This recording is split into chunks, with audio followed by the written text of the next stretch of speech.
Uh-oh. We live? No, we ain't live. I'm too broke for that right now. I ain't got nothing to be live about yet. But guess what? Finally got a name for this podcast, baby. Alright. It's gonna be called Tarale's Corner. Yeah, I'm using my name. It's my stuff, my content, using my name. Oh yeah, don't you love it? Or hate it? Don't really matter, but alright, I'm gonna try my hardest to be positive all night tonight, or however long this goes. I got about an hour of recording time, according to my memory card, as long as it don't shut off on me. So let's get to it, I guess. I want to talk about how I kind of won in court. Not really a win, but I won in court. Because I've been fighting to see my youngest daughter for a while. So her mother wouldn't let me see her. She was basing past things that I've done, not to her, not to my child, just that I've done that was stupid, and keeping my child from me, using that as an excuse. So yeah, it was pretty ridiculous because I've always gotten my eldest daughter, one of my eldest, so my 12-year-old, pretty much every weekend or whenever I want her, or whenever I'm off work, with no problem. She'd stay with me or stay with my mom and stay with me all the time. And then my cousin's kids would always come over and stay too, so I'm a danger to my youngest child, but my other child and my other little nephew and nieces, I put only my youngest child in danger. So that's what the lawyer was trying to say to the judge. Well, their lawyer, her lawyer. It was pretty ridiculous. So went through that mess, then going to court, paying these lawyers that are just killing me. I already work second shift. I hate my job. So now I work second shift. Now I gotta find a part-time job in the morning just to pay off these lawyers and whatever child support they're gonna put me on soon because of that court mess. So what's funny is, not even funny, I grew up without my biological father, but I've had plenty of fathers in my life. I had a bunch of uncles that used to whoop my butt for anything I did wrong. Every day. But I deserved it, because I was kind of bad. And all my aunts used to, dig into me too. And all my cousins. We were all bad. All of us. Bunch of runts. But we all had a good time growing up. Made a good time of our lives. But I didn't meet my biological father until I was 17. So once I had a chance to really sit back and think about it after all that, I was like, you know what? No matter what, I'm going to be involved in my kids' life. My kids' lives. No matter what. So, I was always there for both of my young babies all the time. Picked them up, dropped them off. I even took a medical leave of absence for my youngest, so I can take care of her for 6 months, while her mom had to go back to work after the pregnancy. I didn't get paid for that, so I had to hustle on the side, doing side jobs and all type of garbage just to make money and make ends meet. It doesn't matter though. Women don't really respect that. They don't care. Or maybe it's just her. I don't know. It's always about money or something like that. Or other stuff. I don't care. It doesn't matter to me. Problem is that I did it. I was up 4 a.m. every day to pick her up by 5. And she'd stay with me at my grandma's house every single day, except for the weekends. We'll rotate weekends, I think. I can't remember too often the weekends. But I had her every day from about 5 in the morning until, let's see, 4 or 5 when her sister got off to pick her up and take her back to her mom. Or sometimes I would take her back. However, or she'll pick her up. Just depends how it went. But whatever. We went through that for a while. And then I did have her a lot growing up. So the thing is that she was telling the lawyers and everything that I haven't seen my kid ever. Never took care of her. Nothing. Never bought her anything and all this. I was like, oh, okay. I don't care what you say. You know the truth. And people around me know the truth. I have pictures and video that tells the truth. So there's no reason to lie about it. The thing that evolves into the future is that I've made mistakes on my own. Stupid mistakes, dumb mistakes, ignorant mistakes. Problem is I kept making mistakes like I was insane, right? Insane is you keep doing the same thing over and over and over thinking it's going to change. Nah, it didn't change. It just kept getting worse. So I was gone for a little while. And then after I got home, it was like, oh, I'm a danger to my child. I was like, wow, are you serious? Yeah, I'm a danger to my child. Which I've never put my children in danger. Ever. Never will. They don't ever see anything that goes on that's adult related or, not with me. Maybe other people, but not with me. I don't do that around my kids. So I couldn't do nothing but laugh about it. So the thing was, I was like, alright, I'm just going to have to find a lawyer. Well, my mom basically was like, we're going to have to find a lawyer to get this started because you need to get your daughter. I was like, yes, definitely. So we got a lawyer, paid her, talked to her, whatever, got everything taken care of, going to court. And then I had court today is the 20th, December 20th, 2019 is today. It's at 1 something in the morning, whatever. Close to 2. Couldn't sleep since I got off work late. So I went to court the Tuesday before this day. So that was 16th, today's Friday, 20th, 19, 18, 17. The 17th we went to court. And I pretty much not got exactly what I asked for, but I got, what I needed as a parent, for now. Since they're saying I'm a danger, I have to have one of my mom's sisters present for all my visits right now. Or for all her visits when she comes over and stays. I was like, whatever. I'll do it for now just to deal with the BS. Because it's really BS. And her mother knows it. But the thing is, I never wanted to be like other people that just left their kids no matter what. No matter how hard the fight is, how much it breaks you, I am freaking broke. I got rent to pay, got other bills to pay, child support to pay, and buy my kids stuff. It's almost Christmas, last minute shopping, and pay these lawyers that are killing me. I gotta pay 2 lawyers just for one lawyer just to show up and say, hey,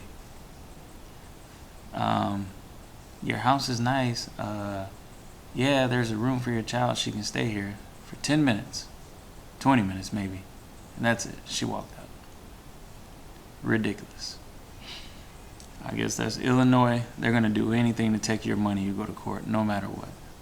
The thing is, for me, is why would you even want those people involved in your life? Why would you want somebody that has no clue about who you are, what you are, where you're from, how you take care of your kids, how you treat your kids involved in your life? I can't stand it. It's annoying. They got to make a decision on 20 minutes? Really? And then the judge agrees with whatever they say no matter what. pretty much. That's how it goes. Basically, it's putting your life and your child's life and your fatherhood's life and your motherhood's life in somebody else's hands because the agreement lie, whatever, however it went, it didn't work out. That's the part that I hate. Bringing other people involved in your life that have no clue what's really going on. They don't give a shit. They just want their money. That's all it's about. It's money, money, money, money, money. And she couldn't wait to ask me for money, the other lawyer. Can you pay me? I was like, nope. I can make payments. I'm not paying you all up front. This is December, lady. You want $1,250 for pretty much 30 minutes of work the first day to show up at my place and say, okay, it's good or not? And then the next time you just you show up for court and say your recommendations, which is what we were going to get anyway. But the thing is that I would say it came out good, pretty good. So we made leeway for me to see my child, and that's great. I can't tell anybody how ecstatic and excited I am that I get to see her more, get to learn and know her more. And she thinks she can hoop a little bit, so I might have to take her to the gym and whoop her butt. Show her what's up. Show her daddy does have game. I mean, it might take me a while to get it back, but it's been a while. But I can always pick it up a ball and whoop the kids. So we'll see how that goes in the future, but I got what I wanted for now. And then so we'll see how it goes up until another determination in February when they want to go back to court and ask for more money since they're dragging it along, which is just BS. I can't stand it. So, well, see how that goes. Can't control what happens in courts. Yeah. I'm not the right color for persuasion. I'm going to put it exactly that way. It ain't going to happen as me winning right away. I'm going to drag it out as long as possible. The problem is I've been paying all this money for these judges, me and who's helping me out. I have not talked to the judge one time, and they're going through all this mess. So that just goes to show you it's all about money. They don't care. It doesn't matter. It's just two lawyers arguing with each other about BS. That's crazy ridiculous that people would allow that in their lives, and I can't believe I had to go through this.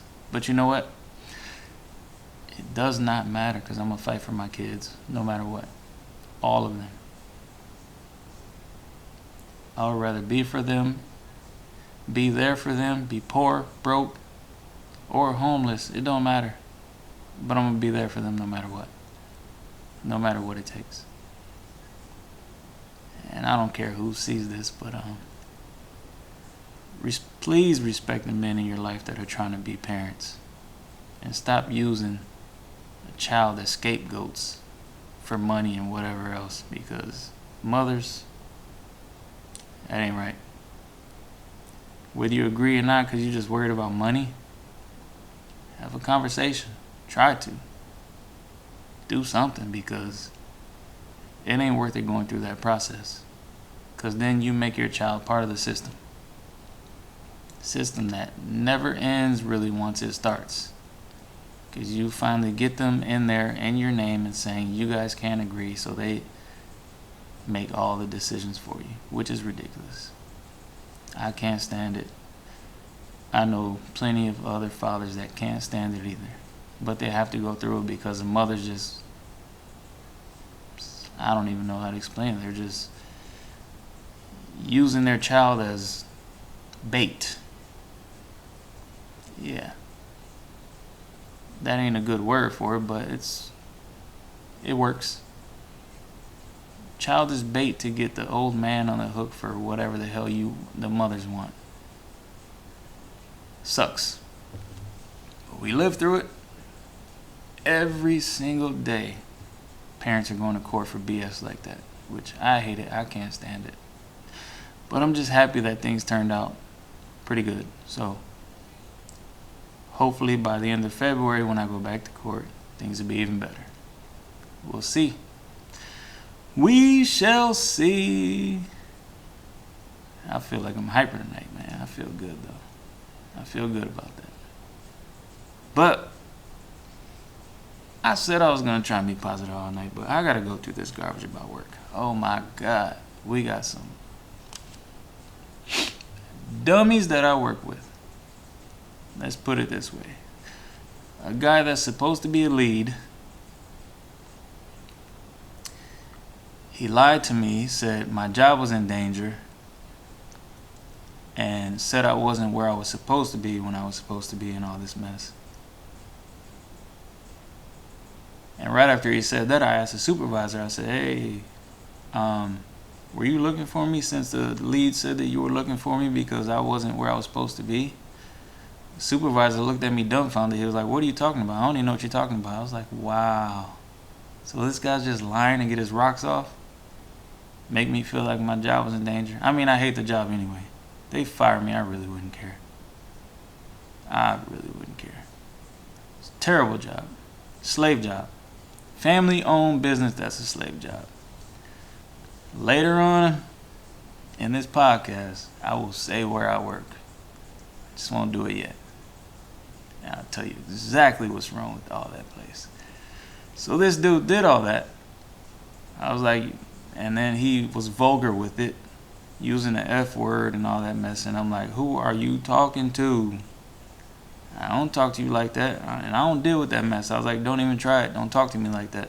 So I just walked away before I said something vulgar right back. It's not worth it. I'm like, we're too old for that. Why are you acting like a child? Like you're in high school still.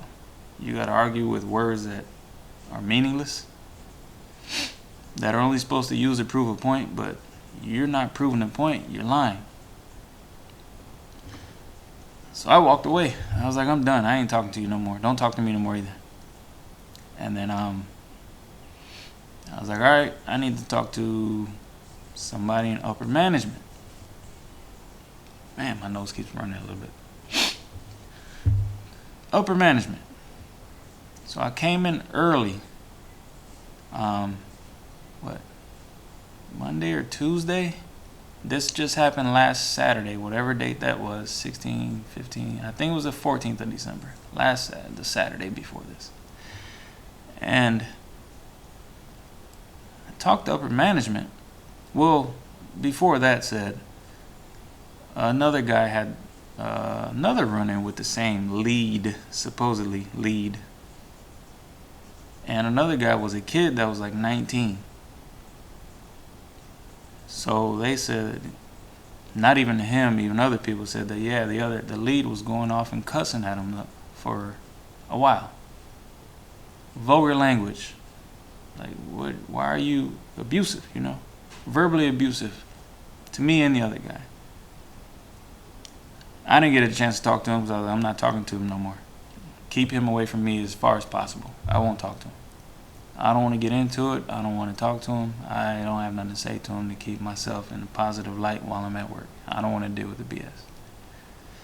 So the other guy, the kid, told me what had happened transpired between him and that guy. So we both were like, all right, well, we both need to go and talk to the building manager, whatever the guy's status is. I don't know what it is, but all right, isn't abuse, no matter what type it is, supposed to be written up?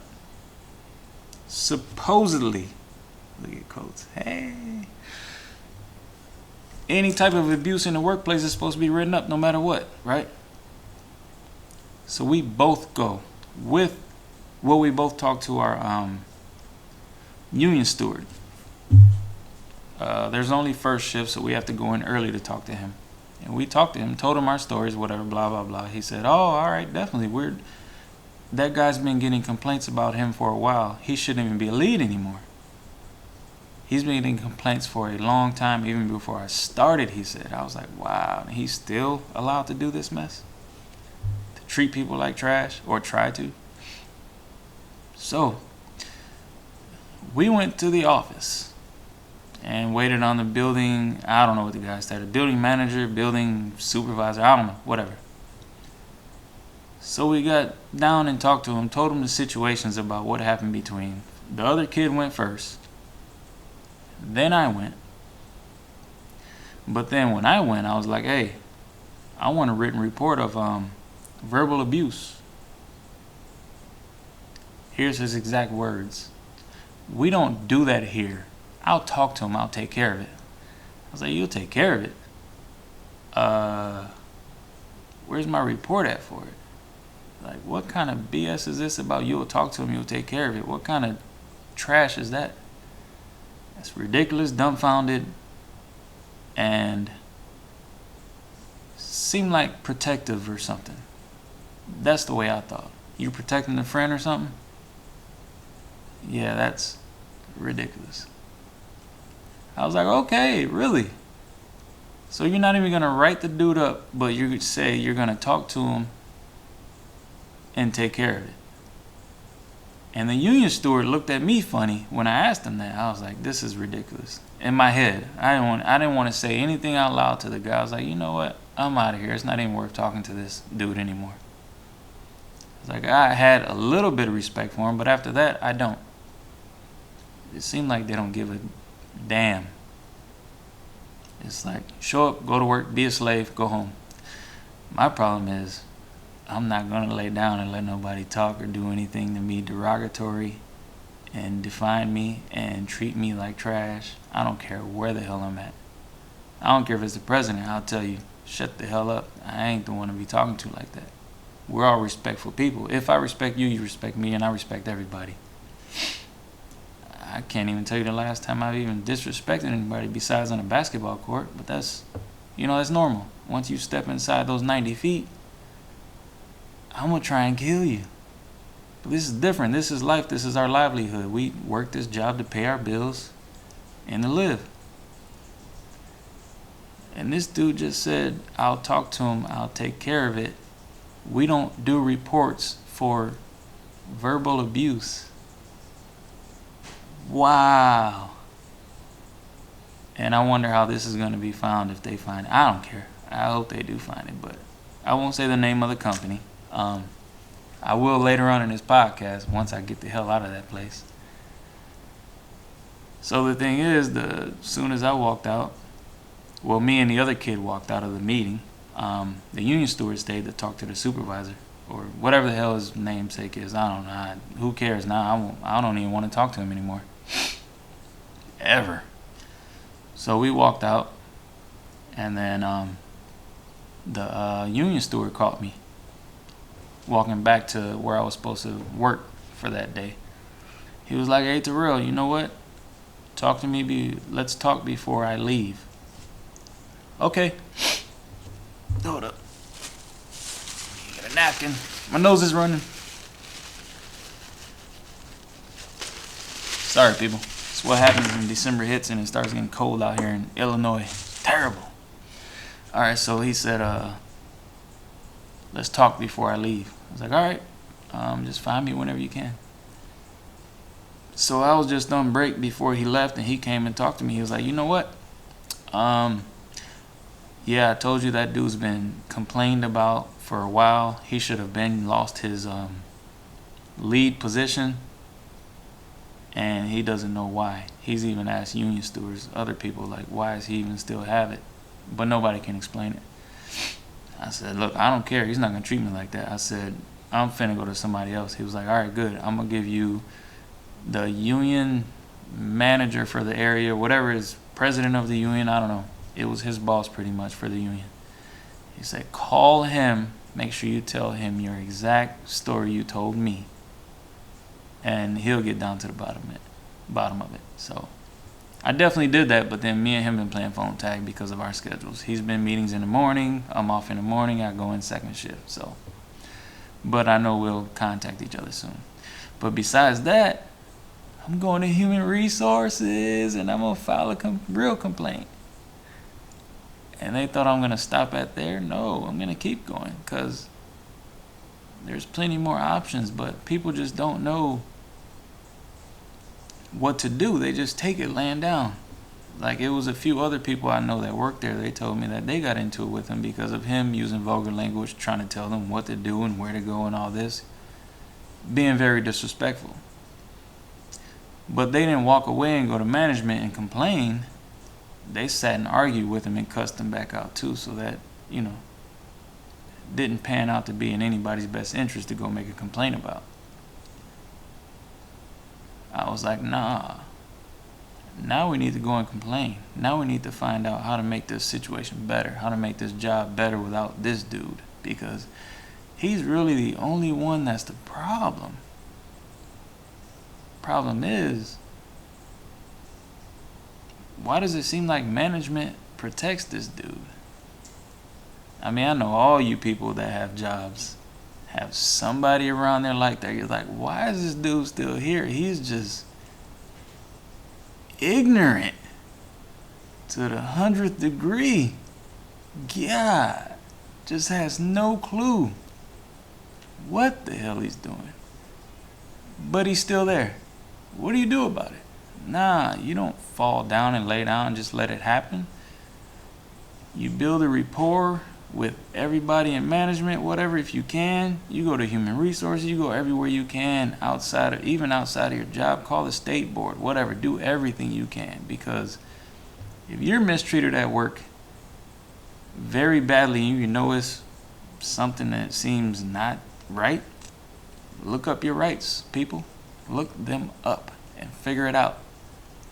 And I already know you don't have to know that every place you work at has those abuse standards written on the wall. If you have physical abuse, verbal abuse, sexual abuse, mental abuse from anybody in the workplace, it is supposed to be written up by law, and an investigation is supposed to occur immediately. But it hasn't happened. So I know a lot of you people are going through the same thing or worse, and you're just scared to deal with it because you're scared of your job. Just like where I'm at, 95% of the people are scared to lose their job, so they won't say anything. They just talk back to them and be like, whatever, it's over with. Nah, but when you get somebody like that and they be like, oh, I can get away with this. Yeah. I can go in tomorrow and cuss everybody out and treat them like trash and get away with it. Nah, people, you got to step it up. Step yourself up. Step your game up. Figure out what you can do legally and handle it legally.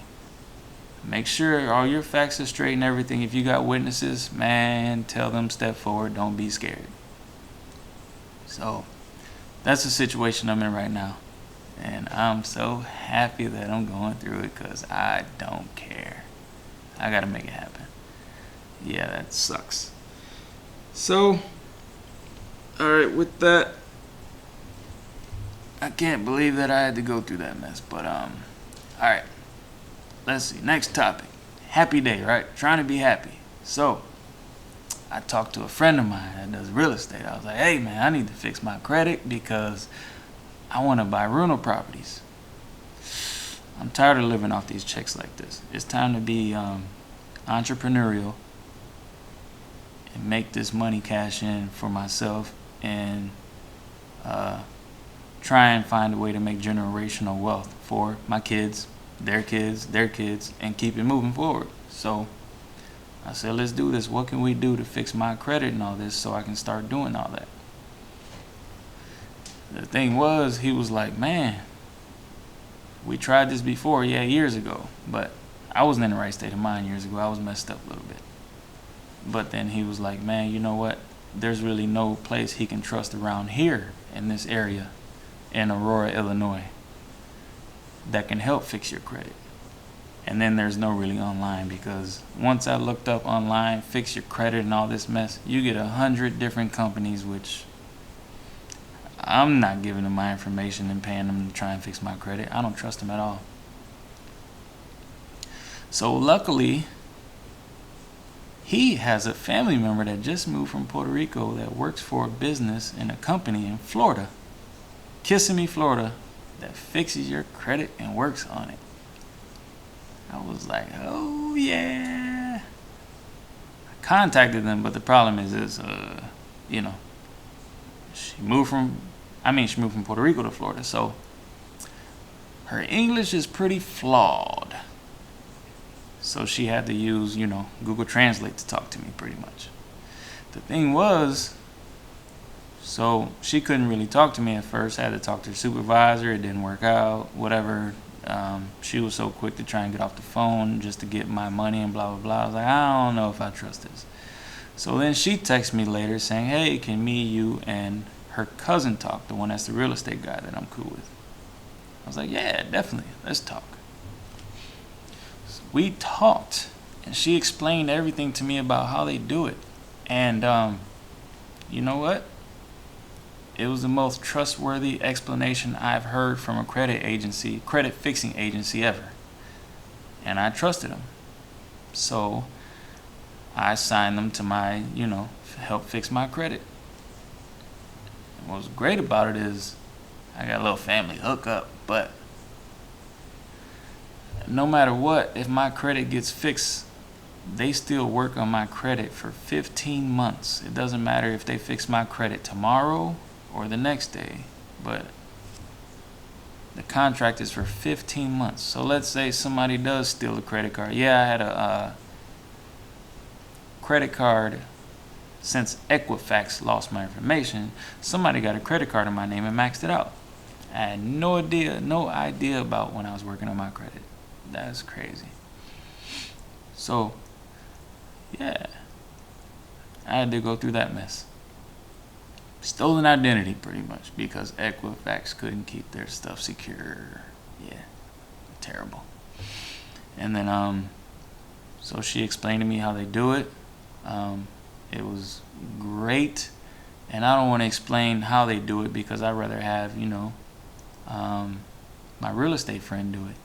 One day, if we have a little interview, have a little time, and we can talk about it, and then talk about how to build your credit and buy real estate with it. If you're first-time buyer, second-time buyer, using FHA loans and grants, and then find out how to do it.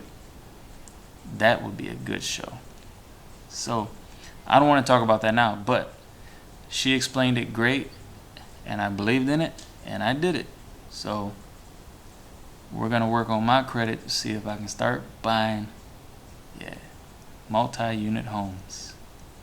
Wow. What a difference it makes in time and thinking and using your head and listen to other podcasts. And I can say this, I learned that from DJ Envy, and I forgot his friend's name, the big fat dude that he's with that runs like half of New Jersey's apartment condos and everything. Buying for less than nothing. So, why not jump in? You're going to try and do that too and make it happen. So, let's see how it goes. That was great though. But I'm still scared.